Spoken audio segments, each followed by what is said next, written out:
It's crazy how ingrained it is in us for us to look for validation or to try and fit into society or our communities. Like, I've been reflecting lately how I kind of fell back into that. Like, before, I was just always so much like going against the grain, not trying to conform, like knowing what the fuck I want out of my life. And not that like any of that has changed, but like when I was younger, I was just like, I don't want to follow this regular life, this traditional life. Like, I know what I want to do and I want to travel, I want to do all this different stuff. And I had so much more courage to actually just go and do the things and not give a fuck what anybody says and not live my life based on what other people think I should do. Like, that's why I've been a hippie that's been living on the road for years. But now that I'm here in Mexico, I've found myself falling back into that because there's like a beef with the locals and people that come in here, whether you're foreign or from another place in Mexico.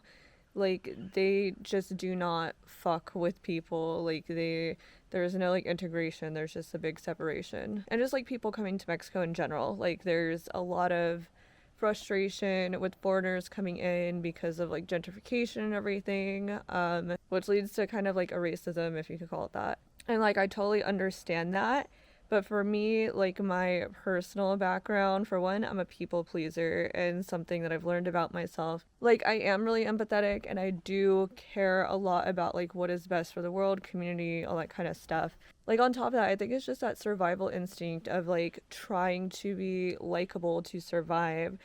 I watched a video recently where someone explained it. Like, a lot of us have always been told there's like two ways that we react to like confrontation or violence, and it's fight or flight. But then I learned there's also freeze. That's what I do. But then I heard through this video that there's also fawn, which is like you trying to be submissive, trying to be nice, trying to like be agreeable so you don't get met with all that violence or whatever it is that you're scared of. So I realized that's also something that I do. And because I have like this personal trauma with like experiencing racism within my own family, I've always found myself trying to be like, oh, I'm not like those other white people. Like, oh, I actually understand because like I come from a mixed background. And I've always tried to like deny that white side because of like the experience that I had. And I found myself doing that here in Mexico. So yeah, I found myself really being confronted with that trauma because of the animosity between the locals and the foreigners. So because of that, I've let it dictate how I live my life here,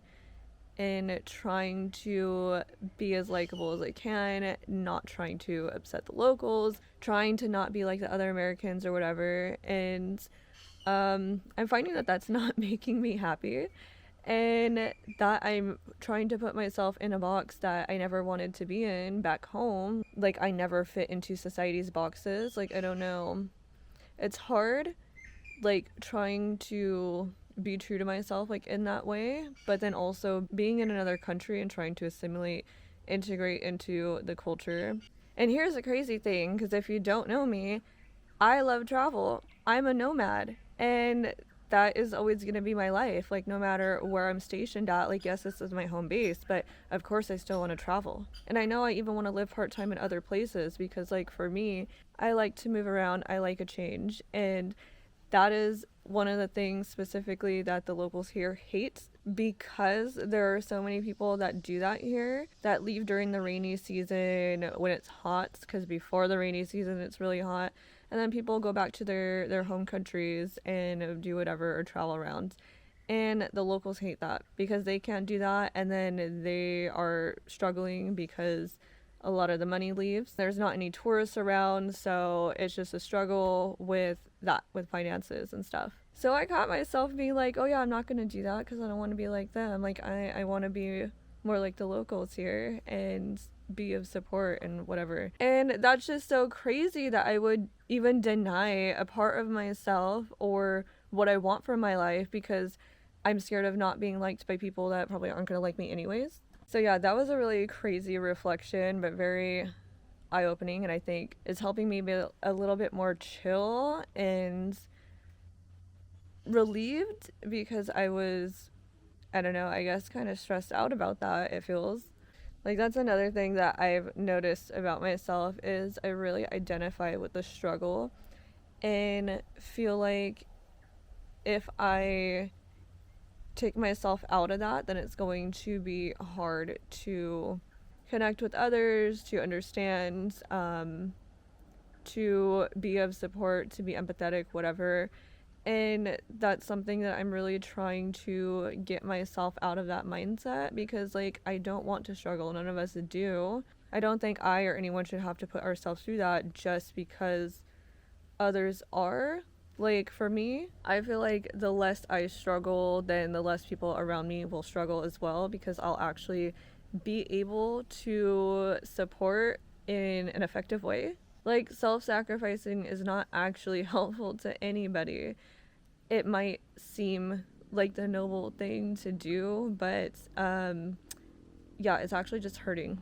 And something that I've heard from somebody on my travels is that the best thing that you could do for your community is get fucking rich, because like if you're that person that actually wants to do shit for people and wants to enhance your community and help the people around you, you can't do that if you're broke.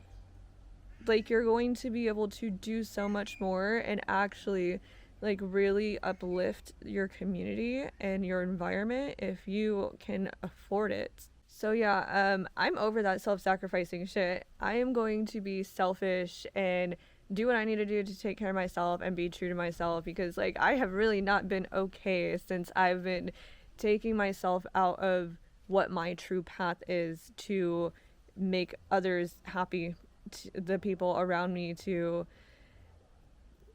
follow what they think is best, because I know what is best for me in the world that I envision. And I know the things that I've learned, the gifts that I have, and from everything that I've learned on the road, like, why would I deprive the world of what I have to offer?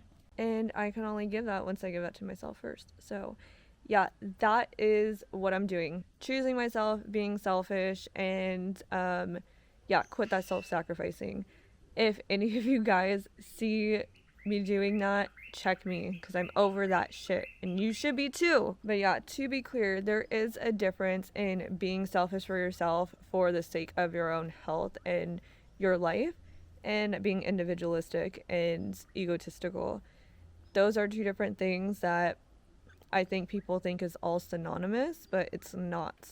We do need to be taking care of ourselves. Like, yes, we are always in community, but also we are humans that have our own lives. So it's important to remember that for ourselves and for each other. Like, not to push other people so much into your world. Like, we all are our own universes. So let's not forget that, but also let's not forget that our actions do have effects and it ripples out. It's just not an effect on us and our lives, but it is also affecting all of those around us, the environment, the people, and it ripples out. Like it might, like the effects might be different further out, but it does ripple. So let's also keep that in mind during our selfish journey.